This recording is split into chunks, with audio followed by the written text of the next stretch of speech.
Hi, I'm Courteney Donaldson, Managing Director of Childcare Education at Christie Co, and today I'm joined by Purnima Tanuku CBE and Executive Chair of the National Day Nurseries Association. Thank you for joining us today, Purnima. Thank you, Courtney. Firstly, congratulations on being awarded your CBE in the New Year's Honours list. So a fabulous accolade. It must have been such a wonderful surprise to learn. It was a complete shock because it's not something I was expecting. So it was a real shock and a surprise, but it was wonderful. I think I feel really honoured and proud to represent such a wonderful sector. I think that's really what it's all about, really. I think the accolade is to everybody else who really works so hard. And it's a year of change, isn't it, as well, this year for you, because 20 plus years as Chief Executive, there's been a transition in your role at NDNA. So would you like to tell us a little bit more about that? I can't believe I've been with NDNA for 20 years, and over that time, that so much has changed. I think the organization has grown, and when I first joined, we never delivered any training, and we didn't have any e-learning or all these things that we've developed over the years. So it's wonderful to have a great team of people who work behind the scenes in NDNA, including our board, people like yourself, and the network chairs, and all our trustees. So that's what really made us grow and expand our reach to support all our members.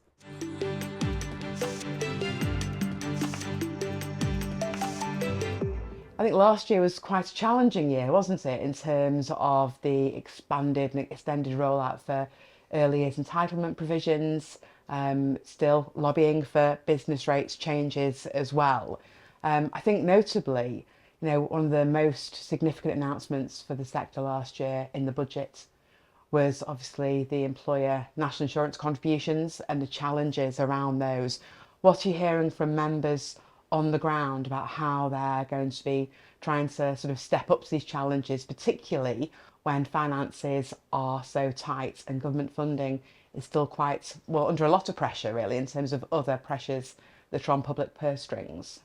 When we published our manifesto, we kind of had a number of asks from the sector. And one of them is to really take a long look at the early education policy and to look at for a not short-term fixes, but long-term vision and a strategy.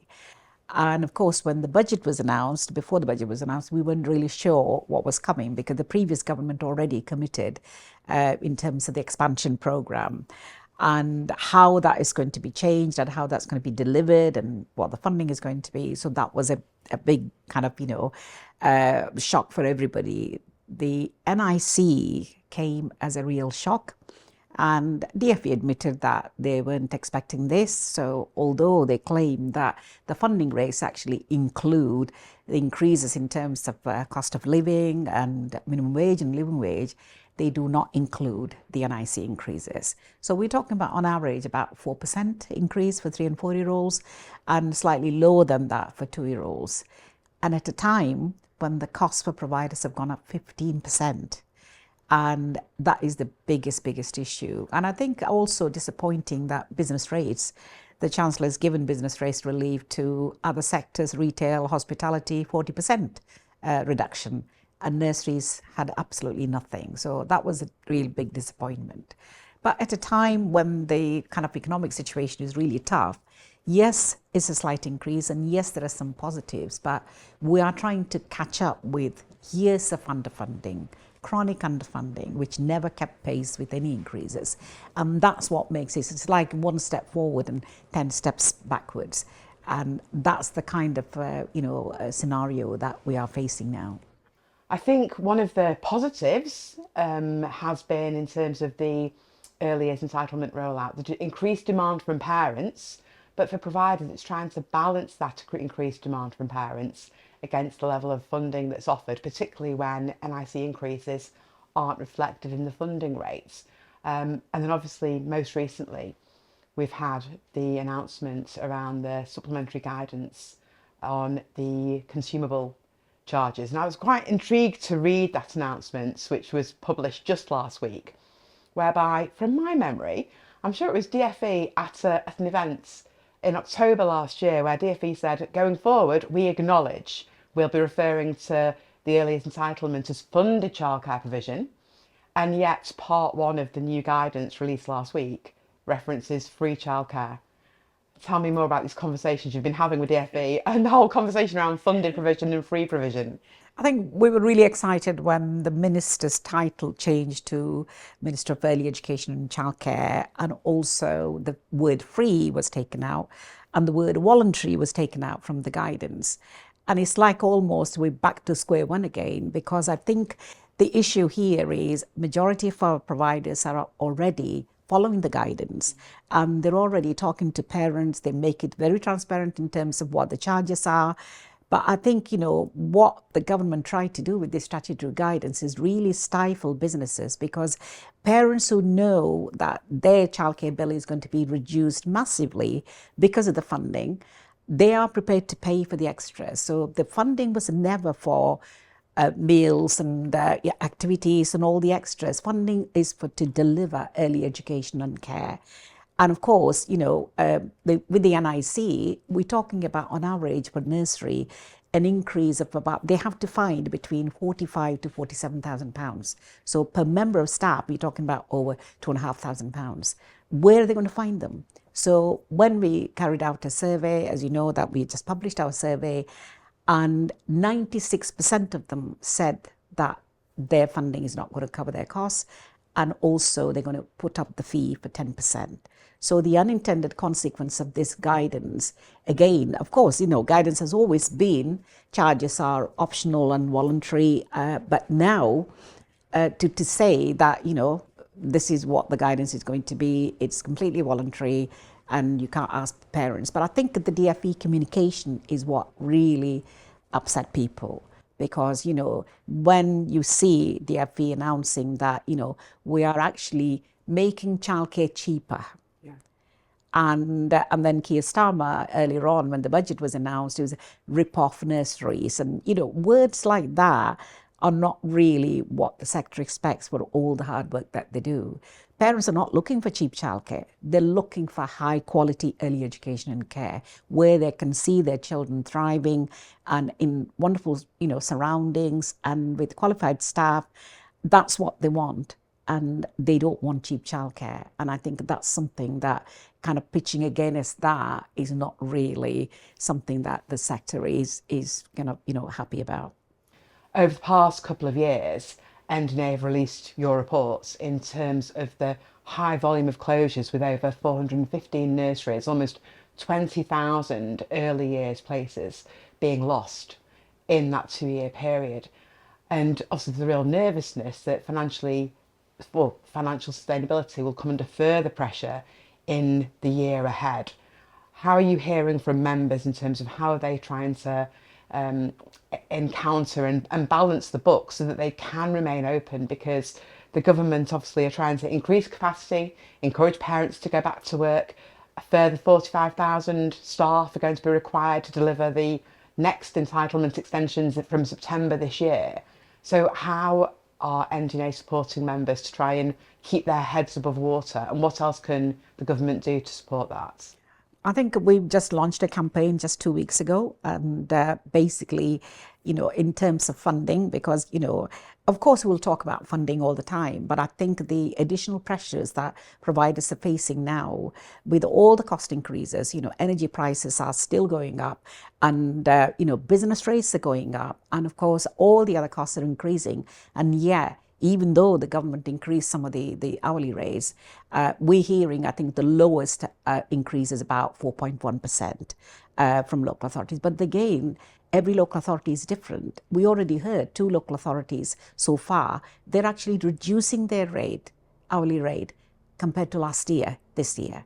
And as you know, we've been carrying out freedom of information requests since 2018. Since then, the underfunding, this is the money that local authorities haven't spent on early education and childcare, is £365 million. That is £1 million a day since that FOI started. of course, they have some overspends as well. So what they're trying to do is actually make the budgets kind of, work within local authorities. I think what was interesting is, there was this huge social media outcry about the statutory guidance.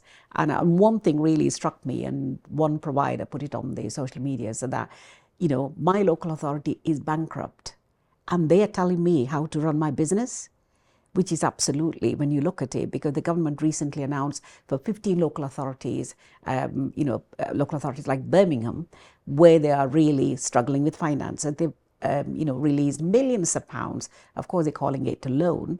But then if a private provider, is making a loss, nobody's going to support them. And they either have to close or go into bankruptcy. That is the only option that they have. So I think, these are the issues that providers are facing from April onwards. All these costs are going to go up. And that's when it will really hit them in terms of, what that means to their business. Now, in terms of waiting lists, of course, people have got waiting lists until 2026, 2027, because parents, of course, want now from September, 9 months old will be able to access the funded hours. So they want appropriate high quality care for their children, but they may not be able to find it.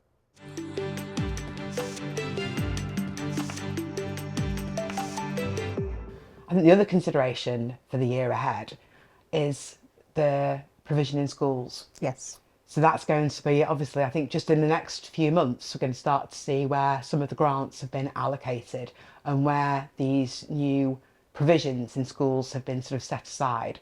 Now, there's been lots of discussion around childcare deserts and where the funds will be allocated to create new nursery provision. Are you hearing from members in the wider sector in terms of how those funds are being accessed and the partnership opportunity for nurseries to work with schools? Has there been a good response to that? Well, the deadline for applications has finished, and we still don't know how many schools have applied to set up provision. And the 100 million the government announced is to set up about 300 school-based provision. And of course, the criteria at the moment is that they have to demonstrate, a need in that area, sufficiency assessments, and they'll have to work with the PVI providers locally. But in practice, how that will translate is a bit of a worry. We're already looking at about 7 or 8 or so cases of where we had to intervene with the local authority and the school, where they tried to set up a provision or apply for a provision almost next door to a nursery, which means that that nursery is going to go out of business. But of course, I think the school-based provision, the issues it's not just about having an empty classroom. You need to have qualified staff, you need to have the right environment and the right kind of equipment and everything. And also, the school-based provision is only 9 till 3. Term time only in some cases. That's not what working parents need. Working parents need that flexibility from 9 till 5:30 or 8:30 to 5:30, which the PVI providers are able to provide that. So I think, schools may be really interesting for them to apply for £150,000 of grant. That sounds, exciting. But actually, in the long term, how they're going to maintain that provision.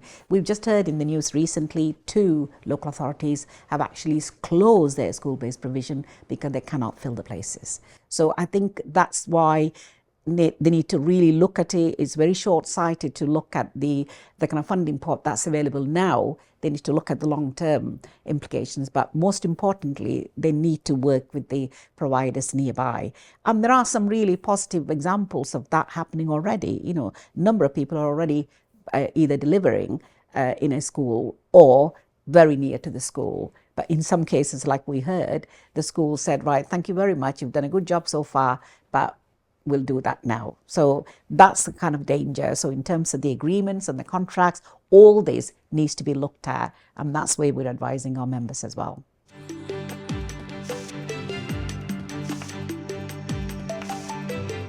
I think from a market perspective, there are lots of drivers that are fueling interest and fueling the appetite of groups to grow and gain market share. What other positives do you see in terms of what are the opportunities in the sector, and what do you think will be the standout features of positive points for this year ahead? I think in terms of the budget, there are some positives. We can't kind of, we have to acknowledge those. And even though the increases are small increases, for example, for special education needs, the hourly rate has gone up, slightly. The earliest pupil premium has gone up slightly, although nowhere near to the school pupil premium. So there have been some steps, that's like when I said we are trying to kind of play catch up. That's what's happening at the moment, because the EYP, the earliest pupil premium, we haven't had an increase for a long time, and that's now been increased. And on workforce front, the recently announced, the DFE announced the kind of experience-based route for people who can be counted in the ratios. That will help some of the workforce pressures.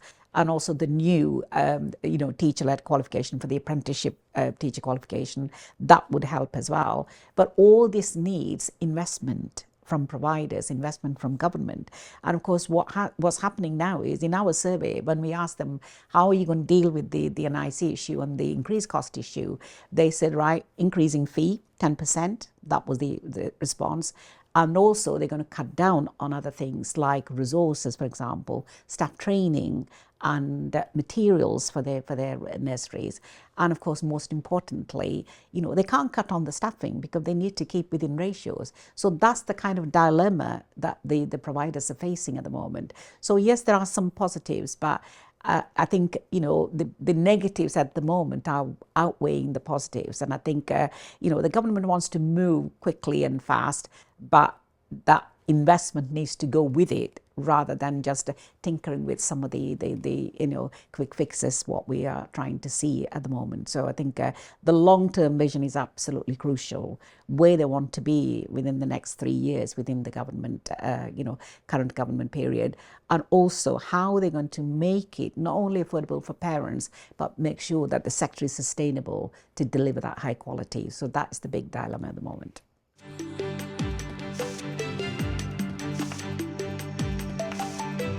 In terms of trying to raise some extra funds or mitigate some overheads, I am mindful of business rates in England. Obviously, we're in a different position compared to Wales and Scotland. What are your thoughts, Purnima? Are we going to finally have some sort of sensible approaches from government on business rates to free up extra capital for providers? I hope so. That this is a fight that we're never going to give up, and I've said this for the last 20 years, and we won that fight in Scotland and Wales. Wales recently announced that it used to be a 3-year review, but now they've announced they've actually abolished business rates for earliest providers permanently, which is absolutely brilliant news. And they also announced the funding rate to be £6.40 per hour, which is, again, very positive, because sustainability issues in Wales are very, very acute. And in Scotland, we got the business rates relief as well. So I think, in England, we were hoping at least we'll see a percentage kind of relief, but that didn't happen. But I think that's something that they really need to look at, because from September onwards, 80% of the funded places will be funded by the government. So the room to maneuver for providers in terms of their business is going to be very, very limited. And if they want to see this as part of the mainstream education, then this needs to be addressed, because, schools and school-based provision now, they won't be paying business rates because they're already covered. The NIC is also covered. So whereas for the PVR sector, they will have to find that money. And during the campaign, I was visiting nurseries. All NDNA staff have been out and about visiting nurseries. And the first thing we hear is actually, I need to find X £1,000. I need to find, the bigger the nursery is and more staff there are, and of course the cost of NIC is going to really hit them. So I think, again, in Scotland, a number of organisations, we are part of that. We actually wrote to the Chancellor asking for a relief on NIC, because that's something that, across UK, everybody has to find that money. And the only way they're going to find that money is to increase the fees or limit the number of places. Now, that goes against the government policy in terms of supporting working parents. So that's really something that they need to look at very seriously indeed.